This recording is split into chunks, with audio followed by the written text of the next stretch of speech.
Avec nous ce soir, deux voix fortes pour la jeunesse et la lutte climatique. Voici Camille Etienne et Salomé Saké.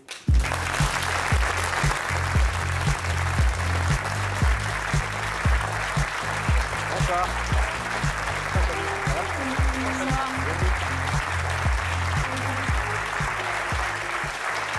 Camille Etienne, re-bienvenue, 25 ans, activiste. Salomé Saké, 28 ans, journaliste engagé. Camille, on va parler de votre documentaire sur les polluants éternels. Salomé, on va montrer la version poche de votre livre.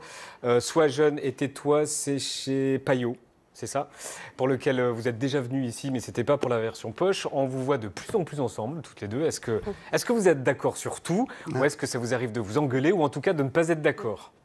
On a un gros désaccord sur la coriandre. Camille lutte contre la Expliquez-nous le désaccord sur la coriandre. Je pense que moi, c'est mon combat. Il y a le climat, mais la coriandre reste quand même vraiment au-dessus. Et Salomé adore la coriandre. C'est ce qui nous empêche de mener notre chemin ensemble. Exactement. Et Camille n'aime pas la coriandre. Je déteste la coriandre. Le savon, le côté goût savon. Pire, la mort. Vraiment, voilà, il y a un truc à faire, un parti à lancer, vraiment. Je pense à un mouvement même. Allons-y. Et à part la coriandre? Je pense qu'on fait des choses très différentes. Donc moi, en tant que citoyenne et humaine, je m'entends très bien avec Camille, je respecte beaucoup son travail. Moi, je suis journaliste, elle est militante, donc on fait deux métiers très différents. Elle est un peu journaliste aussi. Sur YouTube, on va en parler, c'est du journalisme qu'elle fait. Là, en l'occurrence, effectivement, j'ai pu voir le documentaire qu'elle a produit. Ça relève du travail d'investigation, je pense que clairement. En réalité, je me suis surtout appuyée sur le travail des journalistes d'investigation que je respecte énormément, qui prend énormément de temps, de méthodologie. Moi, j'ai trouvé ça fascinant, ce qu'ils ont réussi à faire. Et donc, j'essaye aussi de donner une autre caisse de raisonnement à ces informations-là. Ce que je trouve assez fou, c'est de se dire qu'on a une génération qui est capable de sortir un peu du cadre et de se dire que quand il y a des informations, des analyses qui sont faites, révélées par des journalistes, nous, on peut aussi leur donner une résonance ensuite dans la rue, faire aboutir des lois, faire en sorte que leurs trouvailles fassent changer le monde qu'ils décrivent. Alors, je vais dire de quoi il s'agit. Donc, c'est un documentaire qui est sur votre chaîne YouTube. Ça s'appelle Avant l'orage. Vous avez réalisé avec Solal Moisan, un documentaire sur les polluants éternels. C'est quoi les polluants éternels, qu'on appelle aussi PFAS? Les polluants éternels, en fait, c'est la seule molécule dans l'histoire de la chimie qui est indestructible. C'est un atome de carbone, un atome de fluor. Et en fait, on en a absolument partout. Ça a été inventé aux États-Unis, d'abord dans la bombe atomique et ensuite dans le revêtement des chars de l'armée américaine. Et ça a été utilisé jusque dans nos poêles, les fameuses poêles Tefal, en téflon. Et on en trouve absolument Le doc commence partout. Comme ça, sur les poêles. Ouais, on a demandé à nos mamans, parce que j'avais l'idée de ma maman qui me disait « Ah, prends des poêles en inox quand même, ou fais attention de ne pas trop les rayer ». Et on s'est dit « Mais en fait, pourquoi on a tous eu cette anecdote-là » Et quand on a commencé à fouiller, on s'est rendu compte que c'était un énorme scandale de santé publique.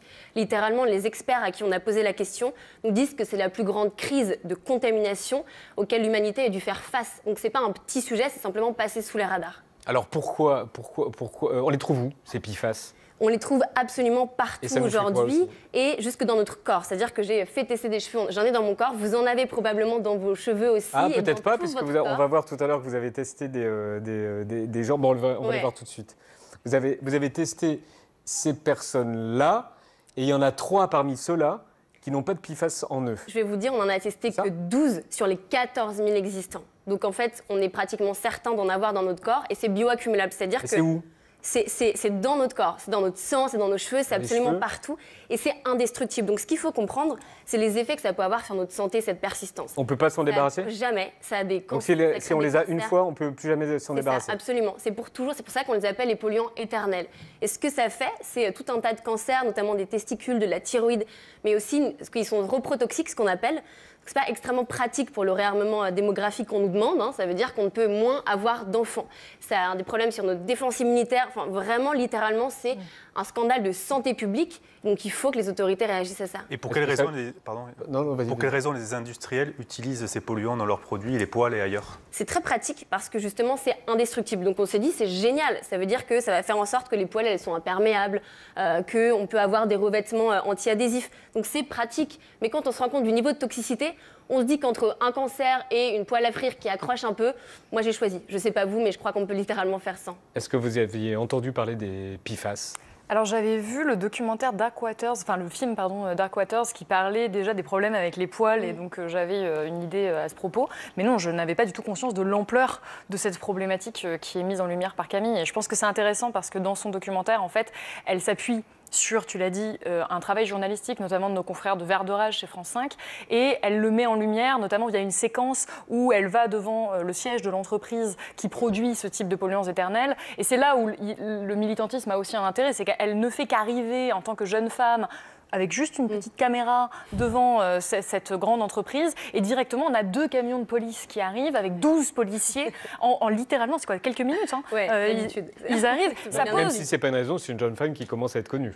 Mais ça pose la question de, elle ne vient de manière absolument pas agressive, elle ne fait rien d'illégal.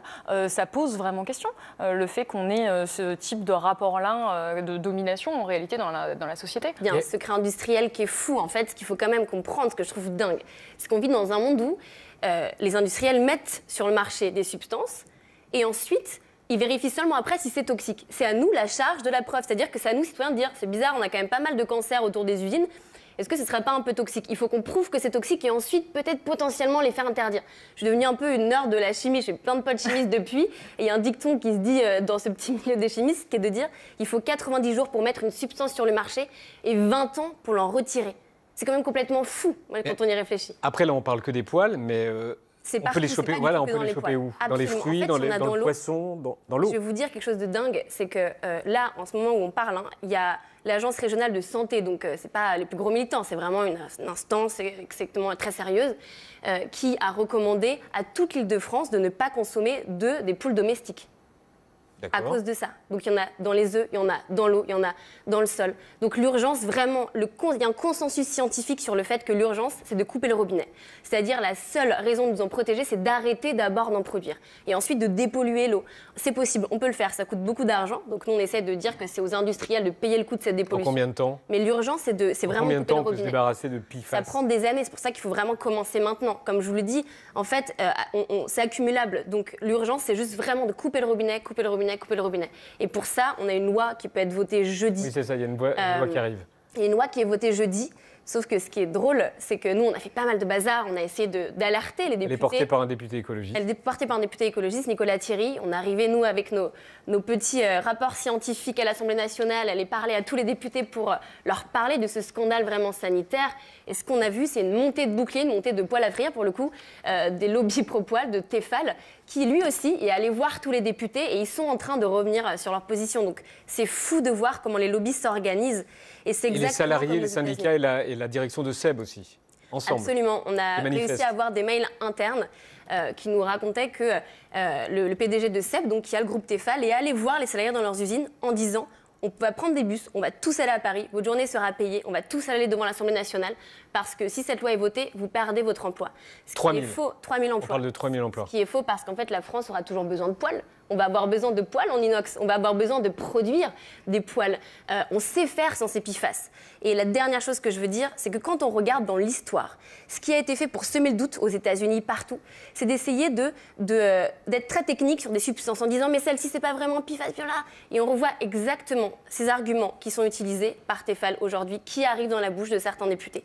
Donc il faut écouter dans ce cas-là le consensus scientifique qui dit il faut arrêter la famille des polluants éternels. Et si la loi dont vous parlez est votée jeudi à l'Assemblée, est-ce que tous les PFAS seront interdits ou il faudra la réactualiser chaque fois en fonction de la C'est la proposition que ce soit interdit dans tous les secteurs dans lesquels on a déjà des alternatives. Par exemple les vêtements, par exemple les ustensiles de cuisine, par exemple les cosmétiques, il y en a pas mal dans les mascaras waterproof. Donc on peut décider de protéger les Français et les Françaises de millions de cancers. Le dernier chiffre, c'est entre 50 et 80 milliards d'euros par an que ça coûte au système de santé européen en termes de maladies. Et le gouvernement soutient la proposition de loi ou pas? Pas pour l'instant, mais j'y compte bien. Et grâce à vous tous, on va essayer de faire en sorte que ça marche. Comment? Qui s'en occupe au gouvernement? C'est le ministère de l'Industrie, le ministère de la Santé, le ministère de l'Écologie. C'est assez large, en fait. C'est un nombre de personnes. Ouais. Et c'est fou. Aux États-Unis, ça a pris des proportions folles. Et en France, ça arrive seulement.